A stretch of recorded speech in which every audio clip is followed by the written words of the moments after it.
প্রিয় শিক্ষার্থীরা, আসসালামু আলাইকুম। কেমন আছো তোমরা? ভালো আছো নিশ্চয়ই। ভালো থাকো এই প্রত্যাশা করে তোমাদের অনলাইন ক্লাসে স্বাগতম জানাচ্ছি। আজকে আমরা তোমাদের বাংলা ব্যাকরণ ও নির্মিতি বই থেকে আমরা ধ্বনি ও বর্ণ সম্পর্কে জানব। ধ্বনি ও বর্ণ।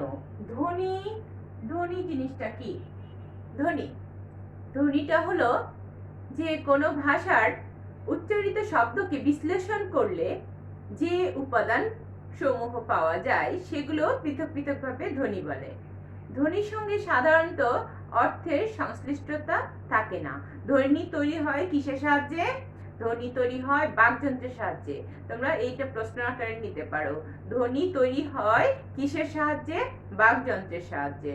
তারপরে ধ্বনি তৈরিতে যেসব বাক্য প্রত্যঙ্গ সহায়তা করে সেগুলো হলো ফুসফুস, গলনালী, জিহ্বা, তালু, মাড়ি, দাঁত, ঠোঁট, নাক ইত্যাদি।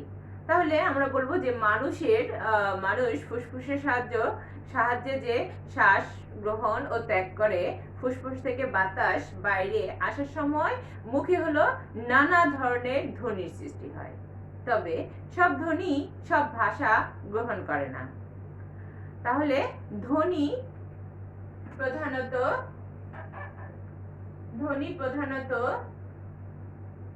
দুই প্রকার। কি কি? ধ্বনি দুই প্রকার কি কি? দুই প্রকার, একটা হচ্ছে স্বরধ্বনি আর একটা হচ্ছে ব্যঞ্জন ধ্বনি। স্বরধ্বনি আরেকটা হচ্ছে কি? ব্যঞ্জন ধ্বনি। তো আসো আমরা স্বরধ্বনিটা কি সেই সম্পর্কে জানি। যে ধ্বনি উচ্চারণের সময় মুখের ভেতরে কোথাও বাধা না পায় বা অন্য কোনো ধ্বনির সাহায্য ছাড়া নিজেই সম্পূর্ণভাবে উচ্চারিত হয় তাকে কি বলা হয়? তাকে বলা হয় স্বরধ্বনি। এই স্বরধ্বনি, বাংলা ভাষায় স্বরধ্বনি কতটি? বাংলা ভাষায় স্বরধ্বনি হলো 60টি। তাহলে স্বরধ্বনি কতটি? 60টি। কি কি? স্বরেয়, স্বরেয়া, তারপরে স্বরেয় স্বরেয়া, রস্যই,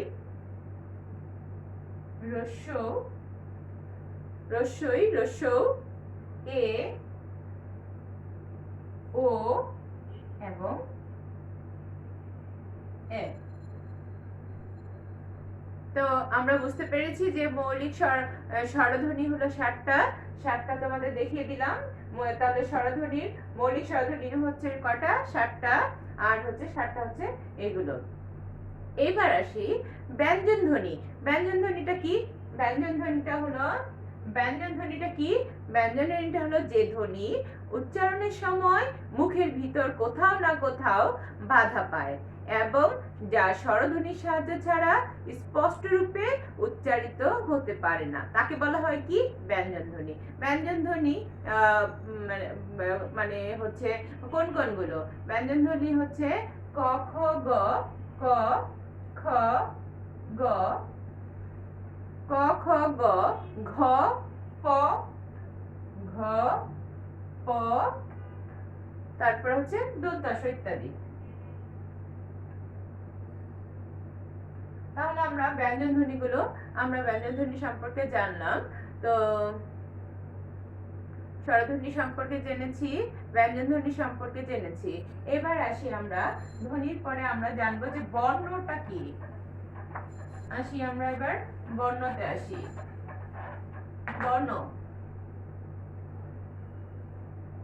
বর্ণটা কি? বর্ণটা হচ্ছে যে ধ্বনি মানুষের মুখে নিঃসৃত বায়ু থেকে সৃষ্টি হয়, আর তাই এর কোনো আকার নেই। তাহলে এগুলো কি হয়?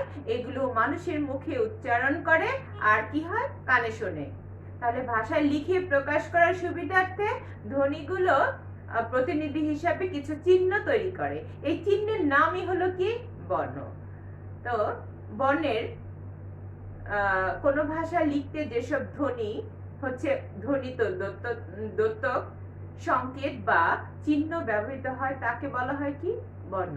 তো বর্ণ, এই বর্ণসমূহের সমষ্টি হলো কি? আবার বর্ণমালা। সমষ্টি হলো বর্ণমালা। তো বাংলা ধ্বনির মতো বর্ণ তাহলে কত প্রকার বলবো আমরা? বাংলা ধ্বনির মতো বর্ণটা আবার কত প্রকার? বর্ণটা আবার হচ্ছে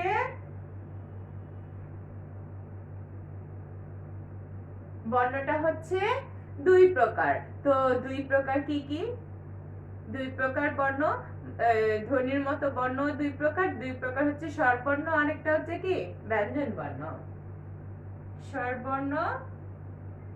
স্বরবর্ণ আরেকটা হচ্ছে কি? ব্যঞ্জন বর্ণ। তো স্বরবর্ণ, ব্যঞ্জন বর্ণ। এবার আসি স্বরবর্ণটা কি? স্বরধ্বনির মিলিত মানে হচ্ছে লিখিত চিহ্ন বা সংকেতকে বলা হয় স্বরবর্ণ। তো স্বরবর্ণ বাংলা ভাষার মৌলিক স্বরধ্বনি কয়টা আমরা শিখেছি?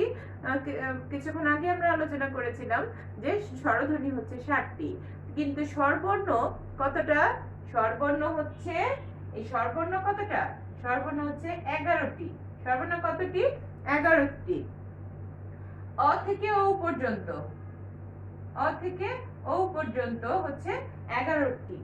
11টি মানে হচ্ছে স্বরবর্ণ। তো ব্যঞ্জন বর্ণ, ব্যঞ্জন বর্ণটা আসলে, ব্যঞ্জন বর্ণটা কি? ব্যঞ্জন বর্ণটা হচ্ছে, ব্যঞ্জন বর্ণের সংখ্যা কতটা? ব্যঞ্জন বর্ণের সংখ্যা 39টা। তো ব্যঞ্জন বর্ণ মানে হচ্ছে ক থেকে চন্দ্রবিন্দু পর্যন্ত আমরা যে ক জানি, সেই ক অনুযায়ী ক থেকে চন্দ্রবিন্দু পর্যন্ত হচ্ছে ব্যঞ্জন বর্ণ। আর হচ্ছে স্বরবর্ণ তাহলে অ থেকে ও পর্যন্ত। তো আমরা নিশ্চয়ই বুঝেছি ব্যঞ্জন।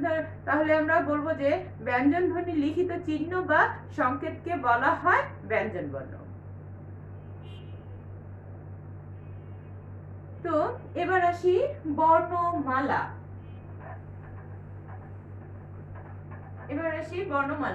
বর্ণমালা সম্পর্কে আমরা জানবো এখন। বর্ণমালাটা কি?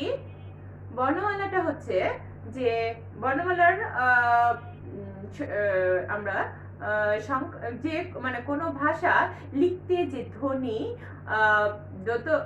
দ্যোতক সংকেত বা চিহ্ন সমূহ ব্যবহৃত হয় তার সমষ্টি হলো কি? বর্ণমালা। তো বর্ণমালা, বাংলা ভাষায় ব্যবহৃত বর্ণসমূহকে একত্রে বর্ণমালা বলা হয়। তাহলে তোমাদের এটা প্রশ্ন হতে পারে যে বাংলা ভাষায় ব্যবহৃত বর্ণসমূহকে একত্রে কি বলে? তখন তোমরা কি বলবে? এটা বলবে হচ্ছে বাংলা বর্ণমালা। তাহলে বাংলা বর্ণমালায় বর্ণের সংখ্যা কতটা? বর্ণের সংখ্যা হচ্ছে 50টি। এটাও তোমাদের প্রশ্ন হতে পারে, বাংলা বর্ণমালায় বর্ণ সংখ্যা কতটি? 50টি। এবার আসি যে বাংলা বর্ণমালায় স্বরবর্ণের যে লিখিত রূপ আছে, সেই লিখিত রূপ কতটি? 2টি। একটা হচ্ছে পূর্ণরূপ, আরেকটা হচ্ছে সংক্ষিপ্ত রূপ। পূর্ণরূপটা কি? বাংলা ভাষায় লেখার সময় কোনো শব্দের স্বাধীনভাবে স্বরবর্ণ বসলে তার পূর্ণরূপ ব্যবহৃত হয়। যেমন শব্দের প্রথমে অনেক, আকাশ, ইলিশ, এগুলো। শব্দের মধ্যে বাউল, বেদুইন, পাউরুটি, শব্দের শেষে বই, বউ, যাও, এগুলো হতে পারে। তো আমরা জানলাম স্বরবর্ণের পূর্ণরূপ। এবার আসি স্বরবর্ণের সংক্ষিপ্ত রূপ। স্বরবর্ণের সংক্ষিপ্ত রূপ হচ্ছে স্বরবর্ণের সংক্ষিপ্ত রূপকে কার বলে? এটা তোমাদের প্রশ্নে আসে, স্বরবর্ণের সংক্ষিপ্ত রূপকে কি বলে? তাহলে উত্তর হবে কার বলে। স্বরবর্ণের কার চিহ্ন কতটি? স্বরবর্ণে কার চিহ্ন হচ্ছে 10টি। 10টি কি কি?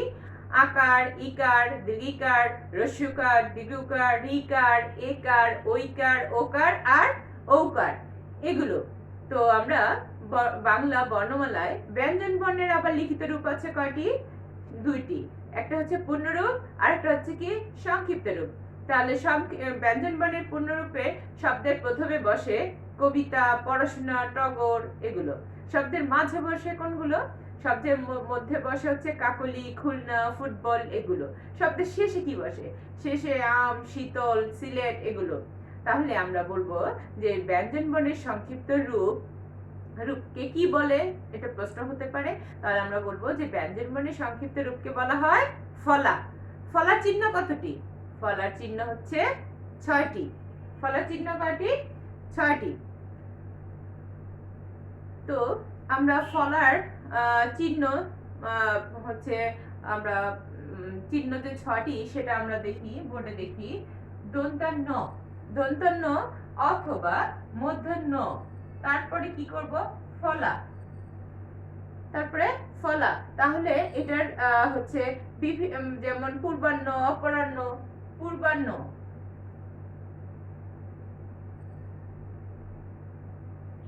পূর্বাহ্ন, তারপরে অপরাহ্ন,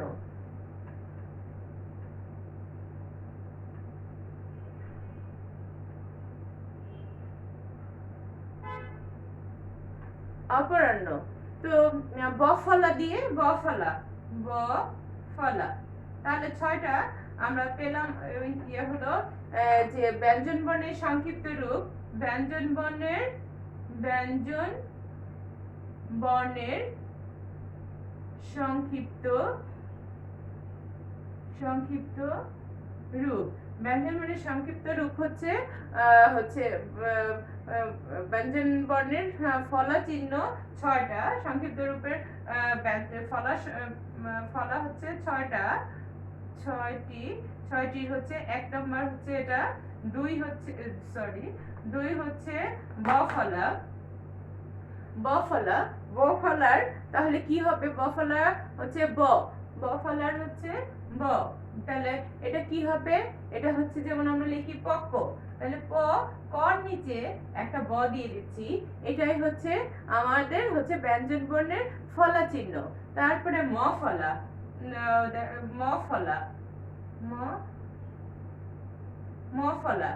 মফলা দেখি কি হয়। মফলা তাহলে আমরা কি করব? একটা ম হবে। তো আমরা দেখি পদ্ম, দর নিচে একটা ম আসতেছে, সেটা হচ্ছে মফলা। তারপর হচ্ছে তন্ময়, নয় ম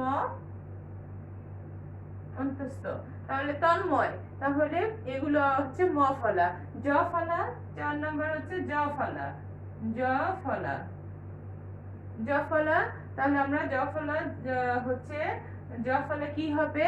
জফলা হবে খ্যাতি, ব্যাংক ইত্যাদি। খ্যাতি, তারপরে ব্যাংক ইত্যাদি। তারপরে আসি জফলার পরে রফলা। 5 নম্বরে হচ্ছে রফলা। রফলা কি হবে? রফলা হচ্ছে রফলা দিয়ে আমরা বানাবো তাহলে কি? ক্রয়, গ্রহ, আর হচ্ছে গ্রহ। তারপরে 6 নম্বরে আমরা দিব হচ্ছে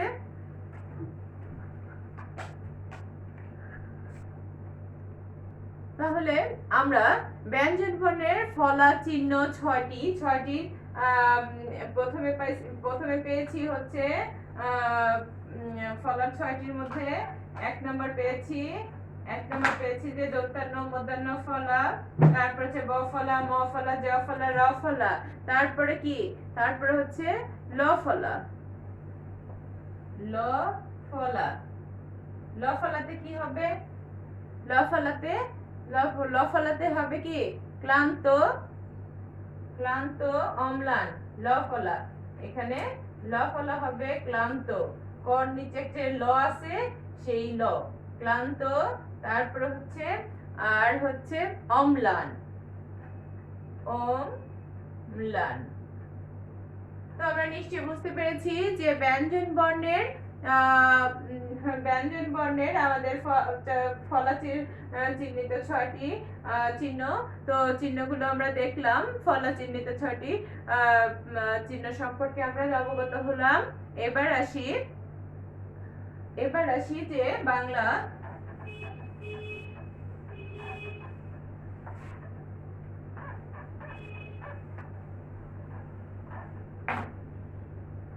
তোমরা বর্ণের উচ্চারণের স্থান বোর্ডের দিকে তাকাও। বর্ণের উচ্চারণের স্থান অনুযায়ী আমরা একটা ছক দেখতে পাচ্ছি। উচ্চারণ স্থান অনুসারে স্বরবর্ণ ও ব্যঞ্জন বর্ণের ছক। ছকটা আমরা দেখি। ছকের মধ্যে আমরা দেখতে পাচ্ছি যে বর্ণ, উচ্চারণের স্থান, তারপরে হচ্ছে উচ্চারণের স্থান অনুসারে বর্ণের নাম। তাহলে আমরা বর্ণগুলো আমরা দেখছি, উচ্চারণের স্থান এবং উচ্চারণের অনুসারে বর্ণের নাম। তো এখানে অ আ ক খ গ ঘ ম হ এগুলো হলো উচ্চারণের স্থান, কণ্ঠ বা জিহ্বামূল। আর এটার উচ্চারণের স্থান অনুসারে বর্ণের নাম হবে কি? কণ্ঠ বা জিহ্বা মূলীয় বর্ণ। আর রস্বই দীর্ঘই চ ছ জ ঝ নিয় অন্তস্থ জ অ তালিবস্য এগুলো কোথায় উচ্চারণের স্থান কোথায়? তাহলে তালু। আর তাহলে তালু যদি হয় তাহলে উচ্চারণ অনুসারে এটার বর্ণের নাম কি হবে? তালুটা হবে তালব্য বর্ণ। এবার আমরা দেখি দীর্ঘ প, রস্বই দীর্ঘ প ফ ব ভ ম, এটা কি? ওষ্ঠ। ওষ্ঠ উচ্চারণের স্থান। আর উচ্চারণের স্থান অনুসারে বর্ণের নাম তাহলে কি হবে? অষ্টবর্ণ। আর রি রি ট ঠ ড ঢ মূর্ধন্য র দস্যুর মধ্যাংশ। তাহলে এটা উচ্চারণের স্থান কি হবে? বৃদ্ধা। আর এখানে উচ্চারণের স্থান অনুসারে বর্ণের নামটা তাহলে কি হবে? বর্ণের নামটা হবে মূর্ধন্য বর্ণ। এ ওই এটা কণ্ঠ ও তালু। তাহলে এটার উচ্চারণের স্থান আমরা জানলাম কি? কণ্ঠ ও তালু। এটার উচ্চারণের স্থান অনুসারে বর্ণের নাম কি হবে? বর্ণের নাম হবে কণ্ঠ তালব্য বর্ণ। এবার আমরা দেখতে পাচ্ছি যে ও এবং ও এটার জিহ্বা, এটার কি হবে? এটা কি হবে? এ এবং ওই হবে কণ্ঠ তালব্য বর্ণ। ও এবং ও কণ্ঠস্থ বর্ণ। তথ দধ ন ল এবং দন্তাস্য এটার তাহলে কি হবে? দন্ত, মানে দন্ত বর্ণ। তাহলে আমরা ছক দেখে নিশ্চয়ই ক্লিয়ার হয়ে গেলাম, আমরা বুঝতে পেরেছি নিশ্চয়ই। আমরা ছকটা দেখে নিশ্চয়ই ক্লিয়ার হয়ে গেছি। এখন আমরা দেখব যে বর্ণের উচ্চারণের প্রকৃতি। বর্ণের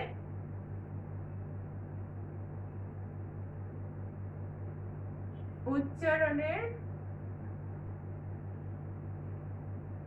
প্রকৃতি। বর্ণের উচ্চারণের প্রকৃতি অ এর উচ্চারণ হয় দুই রকমের। এই অটার উচ্চারণটা হয় দুই রকমের। একটা হচ্ছে স্বাভাবিক অ এর মতো, যেমন অজ। অ এর উচ্চারণ অজ। এখন এখানে অজ এমন উচ্চারণটা আসছে। তারপরে হচ্ছে কথা তো স্বাভাবিক কথাই থাকে। তো অকাল এটা কি কোনো পরিবর্তন হবে? অকাল।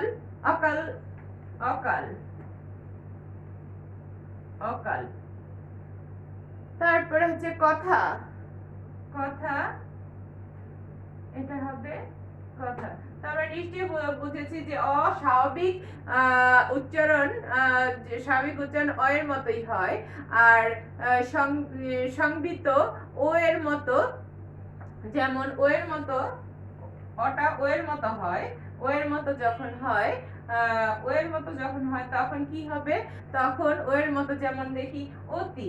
যখন আমরা অতি কথাটা বলছি তখন আমাদের উচ্চারণের ক্ষেত্রে আমাদের আসতেছে অটা তখন ও হয়ে যাবে। এটা হচ্ছে তোমাদের হলো সংবিত, এটা ও এর মতো হয় উচ্চারণটা। নদী আমরা লিখি নদী, তাই না? তো এটার উচ্চারণ করতে গেলে আমাদের উচ্চারণে আসতেছে নয় ওকার আসবে, নদী। উচ্চারণ করতে গেলে নদী নয় ওকার আসে। তাহলে আমরা নিশ্চয়ই বুঝতে পেরেছি অ এর উচ্চারণটা দুই রকমের। একটা হচ্ছে স্বাভাবিকের অজ, তাহলে জয় ওকার আসতেছে। সংবিত ও এর মতো যখন আমরা অতি বলছি তখন ও তরিষ্কারটি হচ্ছে, নদী বলতে নয় ওকার চলে আসছে। তাহলে আমরা উচ্চারণটা আমরা বুঝতে পেরেছি। এবার আসি আ দিয়ে। আ দিয়ে আয়ের উচ্চারণ আবার দুই রকমের, একটা হচ্ছে স্বাভাবিক আর একটা স্বাভাবিক। তো স্বাভাবিক আ দিয়ে আমাদের যখন উচ্চারণ আসে স্বাভাবিক আয়ের মতো, যেমন বলি আমরা কথায়, আমরা যখন আমরা লিখি যে আগামী, তখন আগামী আর বলার সময় আমার উচ্চারণ আসতেছে আগামী। তাহলে আমরা হচ্ছে আকাশ, আকাশ বললে আকাশ, আকাশ এটা স্বাভাবিক আকাশ, আকাশ। তো আমরা বুঝতে পেরেছি। তো আবার এটার হচ্ছে সংবিততে আয়ের মতো, সংবিততে হবে তখন এটা স্বাভাবিকে আ হয়েছে, আর সংবিততে হবে এর মতো উচ্চারণ আসবে। তো দেখি আমাদের এর মতো উচ্চারণ হলে কি হবে। আমরা যদি বলি জ্ঞান, জ্ঞান আমরা লিখলাম জ্ঞান। এখন এটার উচ্চারণ হবে কি গয় চন্দ্রবিন্দু, চন্দ্রবিন্দু আকার দন্তান্ন। এই জ্ঞান উচ্চারণটা করতে গেলে উচ্চারণটা আসতেছে। আবার যদি বলি বিখ্যাত, দেখো বিখ্যাত, বিখ্যাত এই কথাটা আমি যখন লিখলাম এটার উচ্চারণটা কেমন করে আসতেছে, বিক, বিক। আর হচ্ছে খ্যাত, ক্ষয় জফলা আকার তয় ওকার তো, তাহলে খ্যাত, বিখ্যাত উচ্চারণে উচ্চারণ আসছে। তাহলে আমরা বুঝতে পেরেছি যে আ উচ্চারণে দুইটা, একটা হচ্ছে স্বাভাবিক আরেকটা হচ্ছে সংবিত এর মতো উচ্চারণ। তাহলে আমরা দুইটা উচ্চারণ বুঝতে পারলাম। এবার আসি উচ্চারণের প্রকৃতিতে, হচ্ছে এ উচ্চারণটা আবার দুই রকমের, একটা স্বাভাবিক একটা সংবিত। তো এর মতো যেমন একটি, একটি কথাটা যখন আমার স্বাভাবিক আসে তখন এটা হলো একটি, একটি। তাহলে লেখার সময় আমরা বলতেছি একটি, উচ্চারণের সময় আমার আসতেছে একটি। কেক, কেক, কেক আমি বলার সময় আমি কি করব, কেক। তো আমরা নিশ্চয়ই বুঝতে পেরেছি। এবার এটার হচ্ছে সংবিত আর মতো উচ্চারণ হবে, সংবিততে আবার আর মতো উচ্চারণ হবে। এটা সংবিততে আর মতো উচ্চারণ হবে। তো এটা হলে কি হবে, এক। দেখো এক কথা যখন আমি লিখি এটার উচ্চারণ করতে গেলে কেমন হয়, উচ্চারণ করতে গেলে আসতেছে এ জফলা ক, এক। আমরা নিশ্চয়ই বুঝতে পেরেছি। যদি বলা হয় যে বেলা, তাহলে দেখো আমরা লিখছি বেলা, বয়কার লয়কাল্লা। উচ্চারণ করতে গেলে লেখার ক্ষেত্রে আমার বেলা এমন আসছে, উচ্চারণ ক্ষেত্রে বেলা কেমন করে আসছে, বয় জফালা আকার লয়াকাল্লা বেলা, তার মানে উচ্চারণটা আসতেছে। তো আমরা বুঝতে পেরেছি এভাবে ওম হচ্ছে ওম এবং অনস্বর এর উচ্চারণ অং হয়।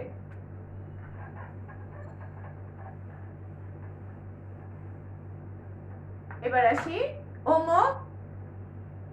ওম এবং অনস্বর, ওম এবং অনস্বর এটা উচ্চারণ হয় কি অং, এটার উচ্চারণ হয় কি অং। তাহলে অং, যেমন আমরা বলি যে ব্যাং, বয় জফলা আকার ওম লিখার সময় ব্যাং, আর মুখে উচ্চারণের ক্ষেত্রে আমার আসতেছে কি বয় জফলা আকার, বয় জফলা আকার দিয়ে তখন অনস্বর আসবে, অনস্বর, অনুস্বার আর কি যেটা।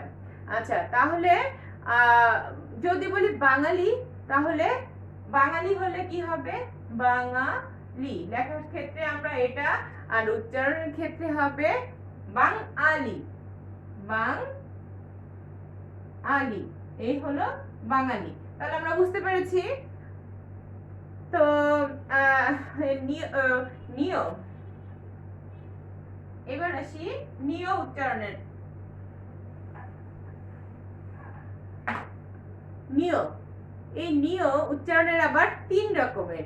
একটা হলো স্বতন্ত্র নিয়। স্বতন্ত্র নিয়, স্বতন্ত্র নিয়টা কি? স্বতন্ত্র নিয়টা রস্যইর মতো উচ্চারণ হয়। স্বতন্ত্র নিয়টা কিসের মতো উচ্চারণ হয়?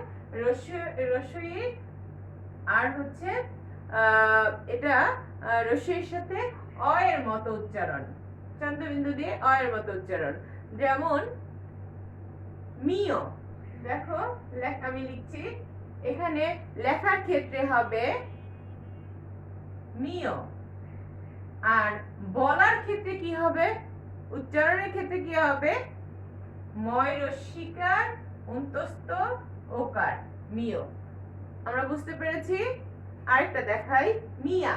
তাহলে ময় রস্যিকার, তারপরে হচ্ছে নিয়চয় আকার, মিয়া। এটা কি হবে? উচ্চারণের হবে ময় রস্যিকার অন্তস্থ আকার। তোমরা বুঝেছি এবার। তো এরপরে আবার 3 প্রকার স। 3 প্রকার স তোমরা জানো? 3 প্রকার স কি কি? 3 প্রকার স হচ্ছে তালব্য-স, মূর্ধন্য-স, আর হচ্ছে দন্ত্য-স। তালব্য-স, মূর্ধন্য-স, আর হচ্ছে দন্ত্য-স। এই 3 প্রকার স, এই 3 প্রকার স হচ্ছে এগুলোর কয়েক রকমের উচ্চারণ হয়। যেমন তালব্য-স, এটা তালব্য-সটা হচ্ছে কয়েক রকমের উচ্চারণে। দেখো তালব্য-স, যেমন শক্তি, আমরা যখনই লিখি তালব্য-স দিয়ে যখনই লিখি আমরা শক্তি লিখতেছি, তো আমার উচ্চারণের ক্ষেত্রে আসতেছে কি শক্তি, তার মানে তালব্য-স-য়কার ক ত ঋষিকার তি, শক্তি। এই কথাটা আসতেছে শক্তি শব্দের থেকে। তারপরে ধরো মশা, তার মশা চেঞ্জ হবে না, মশা মশাই। তারপর শাসন, শাসনে কি হবে?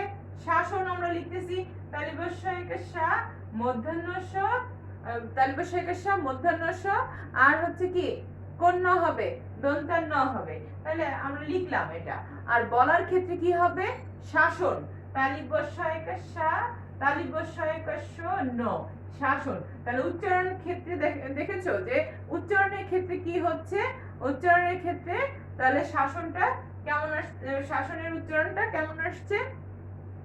সচিব, আমরা লিখি সচিব কি দন্ত্য-স চ ঋষিকার চি ব, সচিব।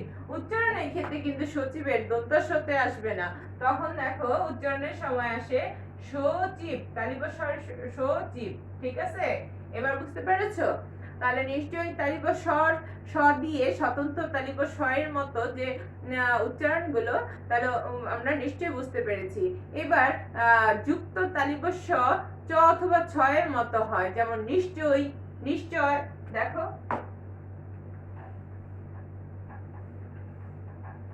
তাহলে তালব্য-স আমরা বলেছি যে কয় রকমের উচ্চারণ হয়। তালব্য-স এর উচ্চারণ আমাদের প্রথমেরটা আমরা শিখেছি হচ্ছে তালব্য-স এর মতো উচ্চারণ।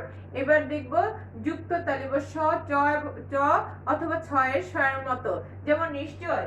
তাহলে নি শয় চ অন্তস্থ, নিশ্চয়, নিশ্চয় লিখলাম। আর বলার ক্ষেত্রে কি হয়? বলার ক্ষেত্রে হবে আমার হচ্ছে নিশ্চয়, নিশ্চয়, নিশ্চয়। তো আমরা নিশ্চয় বুঝেছি যে উচ্চারণের ক্ষেত্রে আমাদের কি হচ্ছে। আবার যুক্ত বর্ণ তালব্য-স সাথে যোগ হয় দন্ত্য-ন প্লাস র, যেমন প্রশ্ন। প্রশ্ন যখন আমরা করি দেখো কেমন হয়, প্রশ্ন কথাটা লিখলে দেখো প্রশ্ন। তাহলে প্রশ্ন, এটার উচ্চারণ ক্ষেত্রে কি হবে? উচ্চারণের ক্ষেত্রে হবে পয়রফলা ওকার, পয়রফলা ওকার দন্ত্য-স নয়কার ন, দন্ত্য-স নয়কার ন, প্রশ্ন। ঠিক আছে, বুঝতে পেরেছো?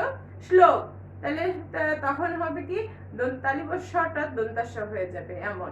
তারপর আছে আবার যুক্ত তালবস্য ব অথবা ম অথবা হচ্ছে জয়ের শব্দের প্রথমে তালিবস্য অথবা মানে তালিবস্য বসে। যেমন দেখো কথা দেখো, শ্বাস, শ্বাস প্রশ্বাস, শ্বাস, ঠিক আছে, শ্বাস। তাহলে উচ্চারণের ক্ষেত্রে, লেখার ক্ষেত্রে এটা হয়েছে। আর উচ্চারণের ক্ষেত্রে হবে কি, উচ্চারণের ক্ষেত্রে হবে তালিবস্য একার সা তালিবস্য শ্বাস। কারণ এখানে হচ্ছে যুক্ত হচ্ছে কি দন্তাস্য, তালিবস্য আবার যুক্ত হচ্ছে।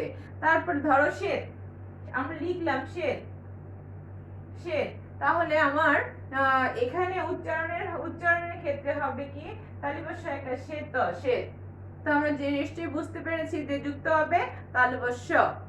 তাহলে শব্দের মধ্যে অথবা শেষে তালবস্য, তালবস্য, নিঃশ্বাস, নিঃশ্বাস লিখলে, নিঃশ্বাস দেখো কেমন হয়, নিঃশ্বাস কথাটা লিখলে কেমন হয় আর উচ্চারণে কেমন হয়। নিঃশ্বাস, নিঃশ্বাস আমরা যখন লিখবো তখন লিখলে নিঃশ্বাস নি, তারপর বিসর্গর আর কি হবে নি বিসর্গর শ্বাস, মানে শ্বাস, নিঃশ্বাস। এখন এখানে আমাদের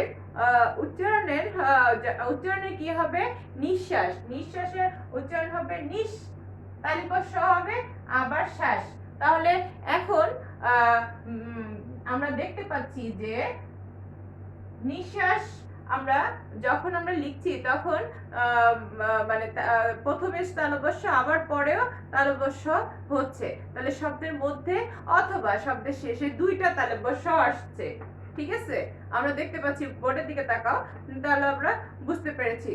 তো যুক্ত দন্তাস্য বা ট বা ঠর তালবস্যর মধ্যে হয়, যেমন মিষ্টান্ন, মিষ্টান্ন লিখলে কেমন হয় দেখো তো, আমরা লিখি আগে মিষ্টান্ন, মিষ্টান্ন, মিষ্টান্ন তাহলে হলো ছয় টয় আকার নয়নান্ন, মিষ্টান্ন। এখন এই মিষ্টান্নকে আমরা লিখব, উচ্চারণের ক্ষেত্রে লিখব মিশ, তালিবস্য আসবে। আর হচ্ছে আমি বলছি যে এখানে ট হবে আবার ন ন, দুইটা নয় ন হবে। তাহলে মিষ্টা একটা মিষ্টা আর ন দিয়ে আবার নয় ওকার ন দিব, তাহলে মিষ্টান্ন তালবস্য হবে, ঠিক আছে। অনুষ্ঠান তাহলে কি